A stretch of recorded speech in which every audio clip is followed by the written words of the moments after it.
कि इस वीडियो में हम बात करेंगे इंग्लिश के कुछ ऐसे इंपॉर्टेंट फ्रेजेस के बारे में जो आपकी डेली स्पीकिंग में बार बार काम आते हैं। ये फ्रेजेस न सिर्फ आपके इंग्लिश को नेचुरल बनाएंगे बल्कि आपको कॉन्फिडेंट और स्पीकर भी बनाएंगे। हम इस वीडियो में फ्रेजेस को उनके प्रकार, टाइप्स और सही उपयोग यानी यूजेस के साथ साथ एग्जाम्पल और सेंटेंस के जरिए समझने की कोशिश करेंगे, जिसमें आप एक एक तरीके से एक एक वर्ड को एक्सप्लेन करके उस सेंटेंस को एक एक चीज़ों को समझते हुए आगे बढ़ेंगे। तो अगर आप सच में इंग्लिश स्पीकिंग इम्प्रूव करना चाहते हैं तो यह वीडियो आप आखिर तक जरूर देखें। यहाँ पर फ्रेज दिख रहा है आपको, फ्रेजेस PHRASE ये क्या होता है? आपका पहले इसको डिफिनेशन को समझिए। Phrase is a group of words that work together as a single unit but it does not have a subject and a verb. यहाँ पर थोड़ा सा मैं इस पर आ जाता हूँ कि ओके, अब यहाँ पर अच्छी तरह से आप समझने की कोशिश करें। देख लीजिए, तो phrases is a group of words. ये क्या होता है? ग्रुप ऑफ वर्ड्स है, ये ग्रुप ऑफ वर्ड्स है। बट इसको और अच्छी तरह से कैसे समझेंगे? ये ग्रुप ऑफ जो वर्ड्स है दैट वर्क टुगेदर, ये वर्क तो करता है किसके लिए? Single unit, but it does not have a subject and verb. इसके साथ सब्जेक्ट और वर्ब नहीं होता है, सब्जेक्ट और वर्ब नहीं होता है।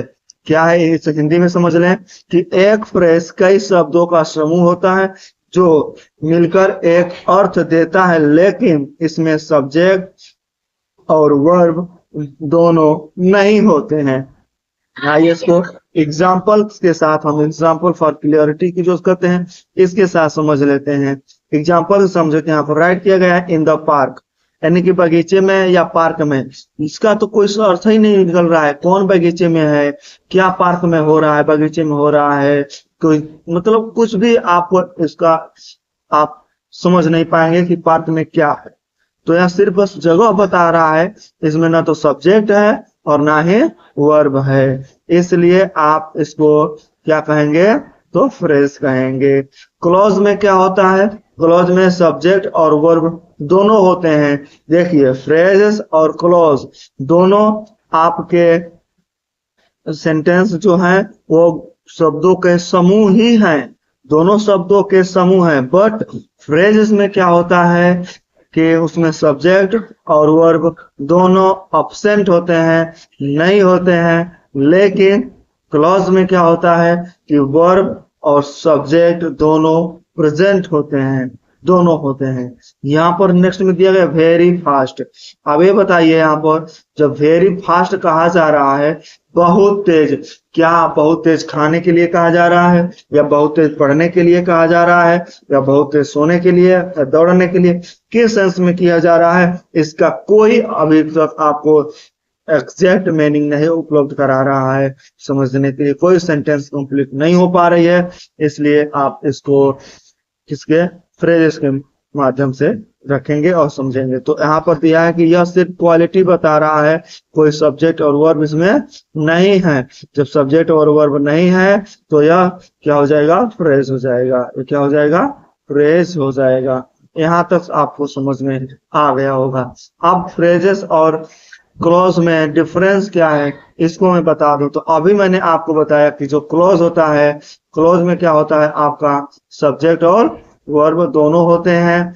बट इसमें जो फ्रेज होता है इसमें सब्जेक्ट और वर्ब दोनों नहीं होते हैं। मीनिंग की हम बात कर लें तो जो क्लॉज होता है वो क्या होता है? आपका कंप्लीट या इनकम्प्लीट हो सकता है, सिर्फ पार्शियल मीनिंग देता है। और जैसे कि यहाँ पर सी सिंग्स वेल, यानी वो अच्छा गाती है। और यहाँ फ्रेज में बात करेंगे तो बोलेगा वेरी वेल, बहुत सुंदर, यानी कि इसमें सब्जेक्ट और वर्ब दोनों अब्सेंट हैं, नहीं पूरा है। आइए टाइप्स ऑफ फ्रेजेस की हम लोग बात कर लें। जो फ्रेजेस है उसके टाइप्स कितने होते हैं? तो जो फ्रेजेस हैं वो आपको मुख्य प्रकार कौन से हैं? Noun phrases. कौन से है? Noun phrase. इसमें नाउन और उसके साथ आने वाले शब्दों को जोड़ करके समझा जाता है, जैसे कि a beautiful girl, a beautiful girl. तो यहाँ पर जो ब्यूटीफुल गर्ल है ये तो लड़की है, तो इसको कैसे समझा गया है। अब नेक्स्ट वीडियो में हम लोग अब एडजेक्टिव फ्रेज के बारे में जानेंगे, एडवर्ब फ्रेज के बारे में समझेंगे, एंड प्रोपोजिशनल फ्रेज के बारे में जानेंगे, एंड वर्ब फ्रेज के बारे में जानेंगे। अगले एक एक वीडियो में अच्छी तरह से समझने की कोशिश करेंगे। आज हम लोग ओनली नाउन फ्रेज के बारे में समझेंगे और डिटेल में इसको समझेंगे, एक एक रूल्स को एक्सप्लेन करते हुए और समझते हुए आगे बढ़ रहे हैं। आइए तो हम एग्जाम्पल बात कर लेते हैं कि इसमें छोटे छोटे जो स्पोकन सेंटेंस आते हैं फ्रेजेस से संबंधित, एक बार इसको आइए समझ लें तो अच्छा होगा। कि यहाँ का वो पार्क में है, she is in the park, तो यहाँ पर जो इन लगाया गया है एक प्रोपोजिशनल के शब्द में आ जाएगा, पर आप यहाँ पर स्टॉप कर दें इसको। आ जाते हैं हम यहाँ पर नाउन फ्रेज के एग्जाम्पल के बारे में, डायरेक्ट हम समझते हैं, डायरेक्ट हम एग्जाम्पल पर आते हैं और उनको समझते हैं कि यहाँ पर नाउन फ्रेज क्या है। यहाँ पर सेंटेंस दिया गया है, आप देखें कि a tall boy is playing outside, यानी कि एक लंबा लड़का क्या कर रहा है, आउटसाइड खेल रहा है। प्लेइंग आउटसाइड यानी बाहर खेल रहा है। तो आप इसको एक एक को आइए समझते हैं वर्ड बाय एक्सप्लेनेशन। आप यहाँ पर देखें तो मैं राइट कर दिया हूँ, इस साइड में और थोड़ा इधर आ जाते हैं, लिखा है a tall boy, a tall boy is playing outside. तो आपको उसको ऐसे, ओके, यहाँ पर आप देख रहे हैं ऐसे कर देंगे, और नहीं जी ऐसे रहेंगे, ओके। और tall boy is playing outside, मैंने एक एक वर्ड को सीरीज से मैंने राइट कर दिया है। अब आइए जो अ है वो अ किस कहीं ए पढ़ते हैं लोग, तो आर्टिकल है, क्या है, आर्टिकल है। आर्टिकल के लिए यूज किया गया है तो एक है। आर्टिकल में कौन सा सिंगुलर नाउन है, ये कौन सा सिंगुलर नाउन को इंडिकेट कर रहा है, इतना आप समझ गए। तो ए एंड द जो आर्टिकल में आते हैं। यहाँ पर जो टॉल है, टॉल एडजेक्टिव है, किसका, लड़के का, लड़के का यानी बॉय का एडजेक्टिव है, बता रहा है कि बॉय लंबा है, पतला है, छोटा है, मोटा है। जो नाउन से पहले आकर के उसकी क्वालिटी को बता दे वो एडजेक्टिव कहलाता है। जो यहाँ टॉल एडजेक्टिव है, जो ये बता रहा है कि लड़का लंबा है, ये नाउन को डिस्क्राइब कर रहा है, किसको कर रहा है, नाउन को डिस्क्राइब कर रहा है। और बॉय ये नाउन है ही है, तो ये सब्जेक्ट है, और main person doing the action है, जो मेन पर्सन है जो इस सेंटेंस में टोटल वर्क कर रहा है। इज जो आप देख रहे हैं यह हेल्पिंग वर्ब है, हेल्पिंग वर्ब है। आप मॉडल पढ़ेंगे और ऑक्सिलरी वर्ब्स, ऑक्सिलरी वर्ब्स में मॉडल वर्ब और ऑक्सिलरी वर्ब्स होते हैं, उसमें भी जो है कि बी ग्रुप होता है, हैज ग्रुप होता है, डू ग्रुप होता है। तो उसमें जब हम पढ़ाएंगे मॉडल तो उसमें कवर कर लेंगे। बट इज क्या है, is, am, are, has, have, had, सब हेल्पिंग वर्ब, हेल्पिंग वर्ब के अंतर्गत आते हैं। तो यह मेन वर्ब जो प्लेइंग है के साथ या प्रेजेंट कंटिन्यूअस टेंस का सेंटेंस बनाता है, क्योंकि इज, एम, आर जो होते हैं हमेशा प्रेजेंट कंटिन्यूअस टेंस में ही प्रयोग करते हैं, और जब प्रेजेंट टेंस में आते हैं जो वर्ब होता है उसमें आईएनजी ऐड करके लिखा जाता है। जैसे प्ले है तो प्ले के साथ आईएनजी ऐड कर दीजिएगा तो क्या हो जाएगा, प्लेइंग हो जाएगा, खेल रहा है। एक्शन जो सब्जेक्ट कर रहा है यह है। और आउटसाइड जो, तो एक्शन जो बता रहा है कि बाहर है, आउटसाइड क्या है, एडवर्ब हो गया, एडवर्ब हो गया, ऐसे समझ सकते हैं। तो यहाँ पर जो देखें सेंटेंस में, और टॉल बॉय आपका नाउन फ्रेज है, क्योंकि इसमें noun plus adjective plus article को बात किया जाता है। तो और टॉल बॉय आपका क्या हो जाएगा, नाउन फ्रेज हो जाएगा। यहाँ तक आपको समझ में शायद आ गया होगा। आइए नेक्स्ट एग्जांपल हम बात कर लेते हैं नाउन फ्रेज का। यहाँ पर एक एग्जांपल और राइट किया गया है कि सी लाइक्स हॉट टी, वो गर्म चाय पसंद करती है। हाँ, हमारी एक छोटी है वो भी बहुत गर्म चाय पसंद करती हैं। तो यहाँ पर है कि सी लाइक्स हॉट टी, तो यहाँ पर देखिए अब क्या है कि इसको एक एक को हमने राइट्स कर लिया है सीरीज से कि सी, यहाँ पर आ जाएगा सी लाइक्स, ओ माय गॉड कैसा चला गया जी, थोड़ा सा मिस्टेक, थोड़ा सा, एक मिनट, आ जाते हैं, थोड़ा सा मिस्टेक हो गया इसमें, ओके आ गया। तो देख लेते हैं अब, चलो भाई।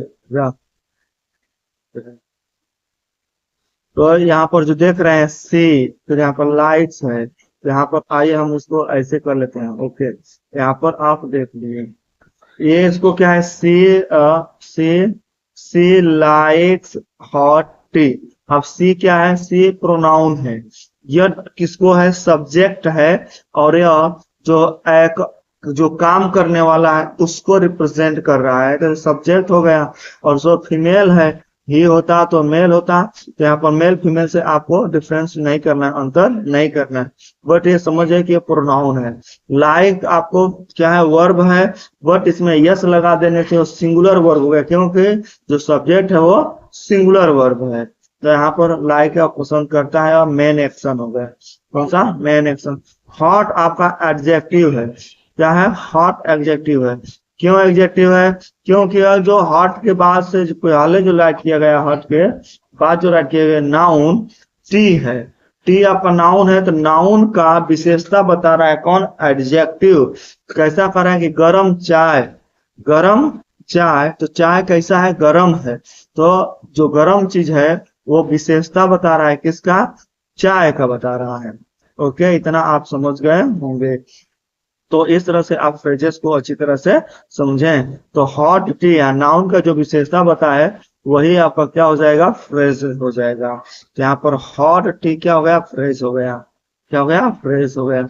आइए नेक्स्ट एग्जांपल से एक और हम समझ लेते हैं कि, क्योंकि मैं आपको एक एक सेंटेंस को अच्छी तरह से एक एक वर्ड को एक्सप्लेन करके बता दूंगा कि आपको कोई भी कंफ्यूजन ना बचे फ्रेज को, क्लॉज को समझने के लिए। अगर जो ये वीडियो आपको अच्छी लग रही हो, तो एग्जाम्पल आपको अच्छा लग रहा हो, आपके लिए यूजफुल लगे, तो मेरे वीडियो को लाइक और शेयर जरूर करें। और जो आप इस कोई ऐसे भी सेंटेंस आप मेरे कमेंट में जरूर राइट करके दें, और उसमें ये बताएं कि इसमें से कौन सा फ्रेजेस आपको समझ में आया, कौन सा नहीं आया, और आपको कौन सा नहीं समझ में आ रहा है, कैसे पढ़ना चाहिए।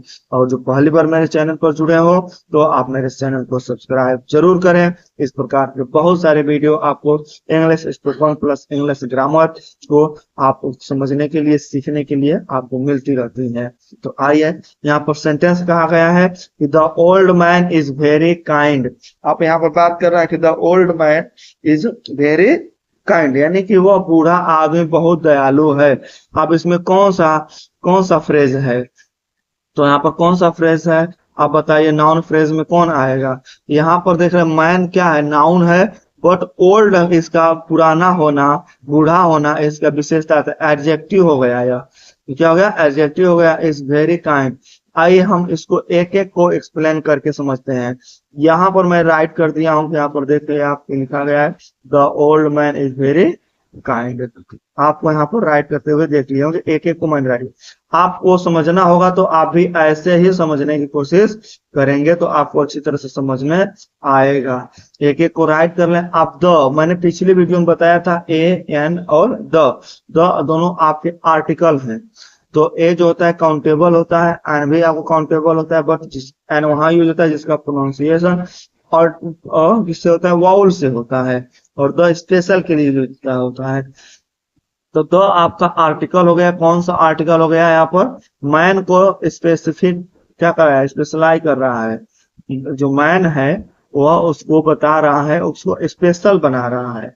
और जो ओल्ड है वो एडजेक्टिव है। एडजेक्टिव क्यों है, इसलिए एडजेक्टिव है, एडजेक्टिव इसलिए है कि ये नाउन जो इसके पहले जो मैन आया है, ये मैन का विशेषता बता रहा है। क्या बता रहा है, विशेषता बता रहा है कि बूढ़ा आदमी, तो एक्शन तो करने वाला आदमी है, बट आदमी की जो विशेषता बता रहा है बूढ़ा होना, वो एडजेक्टिव हो गया। और ये जो क्या है वो आपका हेल्पिंग वर्ब है, यहाँ पर लिंकिंग वर्ब का भी काम, कनेक्टिंग वर्ब का भी काम कर रही है। यहाँ पर दोनों चीजें आप समझ रहे हैं। वेरी जो दिया गया एडवर्ब है, जो बहुत शब्द को बात करता है। तो एडवर्ब क्या होता है, वो नाउन के बाद आता है और उसकी विशेषता और मजबूती कर देता है। तो एडवर्ब बहुत, एडजेक्टिव काइंड को मॉडिफाई कर रहा है। ओके, काइंड एडजेक्टिव दयालु है, जो स्टेटस ऑफ द सब्जेक्ट बता रहा है। तो जो दयालुपन उसका है उसको एडजेक्टिव है। आदमी बूढ़ा भी है और दयालु भी है। जहां पर आपका द ओल्ड मैन आपका फ्रेज हो जाएगा। क्या हो जाएगा? फ्रेजेस हो जाएगा। यहां तक आपको समझ में आया कि नहीं आया? बताइए, समझ में आया हो तो जल्दी कमेंट करें, कुछ और लाइक करें। आइए एक एग्जांपल को और हम समझ लेते हैं आपको फ्रेजेस करने के लिए। यहाँ पर राइट किया गया एक sentence, he bought a pair of shoes. उन्होंने एक जूतों की जोड़ी खरीदी। He bought a pair of shoes. आइए इसको हम समझते हैं एक एक फंक्शन से। ही, और यहाँ पर थोड़ा सा एक जगह मैं राइट कर लूँ, थोड़ा अच्छी तरह समझ में आएगा, क्योंकि ये दूसरे पेज पर हो गया है।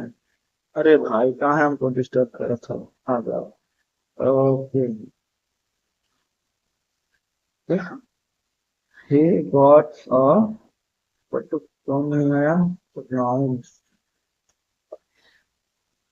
ठीक, ये सब जाएगा तो एक ही साथ जाएगा, अर्थात नहीं जा रहा है। तो आइए हम दो पेज पर समझेंगे इसको अच्छी तरह से। दो पेज पर समझने की कोशिश करेंगे। यहाँ पर ही बॉट, ही बॉट, तो ही आपका प्रोनाउन हो गया। और क्या सा हो गया? प्रोनाउन हो गया। जो यह सब्जेक्ट क्या है? सब्जेक्ट है। कौन सा सब्जेक्ट है? तो सिंगुलर नंबर सब्जेक्ट है। बॉट मतलब खरीदना है, तो यह वर्ब हो गया। तो मेन एक्शन हो गया, इसमें क्या हो गया? मेन एक्शन हो गया। और आर्टिकल है आपका।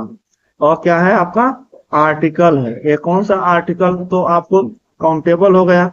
और इंट्रोड्यूस किसको कर रहा है? इंट्रोड्यूस किसको कर रहा है? तो नाउन पेयर को, उस आदमी को बता रहा है, सॉरी जूते को बता रहा है। पेयर जोड़ी की बात कर रहा है, तो यह नाउन ए भी है। तो पेयर बता रहा है, जोड़ी बता रहा है, या एक तरह से नाउन, और जो जोड़ी हो जाएगा पेयर ऑब्जेक्ट हो जाएगा। द ऑफ क्या होता है? प्रोपोजिशन है। ऑफ क्या हो गया? प्रोपोजिशन है, जो कनेक्ट कर रहा है शूज को और जूता से। हाँ, शूज नाउन, जूते का पेयर का ऑब्जेक्ट कर रहा है। तो इस प्रकार से आपको फ्रेजेस निकालना समझ गए होंगे। तो अ पेयर ऑफ शूज आपका जो ऑब्जेक्ट है, ये भी नाउन फ्रेज है। कौन सा है? नाउन फ्रेज है। नेक्स्ट वीडियो में हम लोग नाउन के बाद से जो प्रोनाउन है, एडवर्ब, एडजेक्टिव है, फ्रेजेस हैं, उनको बारे में विस्तार से समझने की कोशिश करेंगे। आज हमने नाउन फ्रेजेस को समझा है, और मैं आपके लिए यहाँ पर एग्जाम्पल नहीं, अभी नहीं, समझ लीजिए इसको। इसके बाद आपको एग्जाम्पल मिलेगा यहाँ पर 6 नंबर से, आप घर से करके लाएंगे और बताएंगे कि इसमें कमेंट भी करेंगे कि कौन इसमें कौन सा आर्टिकल है, कौन वर्ब है, कौन एग्जेक्टिव है, और कौन नाउन है, कौन एडवर्ब है। आप इसको एग्जाम्पल के तौर पर राइट कर लें और आप जरूर इसको बताएंगे। यहाँ पर एक और सेंटेंस को एक्सप्लेन किया गया है, आप इसको राइट कर लें और समझ लें। ओके, मैं छोटा कर देता हूँ हल्का सा, और छोटा कर दे रहा हूँ। ओके, दिख रहा है? अभी भी नहीं दिख रहा है? ठीक है, तो यहाँ पर देख लीजिए। हाँ, आप दिख रहा है, यहाँ पर दिख रहा है, she is standing near the gate. वह गेट के पास खड़ी है। अब इसमें she is standing near the gate, अलग अलग सबको राइट कर लीजिए। अब इसी फॉर्म में आप भी राइट करेंगे कि इसमें कौन नाउन है, कौन हेल्पिंग वर्ब है, स्टैंडिंग मेन वर्ब है, नियर प्रीपोजिशन हो गया, द फिर आर्टिकल आ गया, और गेट क्या हो गया? नाउन हो गया। और ऐसे राइट करके आप मुझे कमेंट में देंगे, और मैं फिर से बताऊंगा। जहां कंफ्यूजन डाउट होगा आप कमेंट राइट करें, मैं उसको फिर से एक्सप्लेन करूंगा और बताऊंगा। तो और वीडियो आपको अच्छी लगी हो तो लाइक शेयर जरूर करें। चैनल पर पहली बार आए हो तो सब्सक्राइब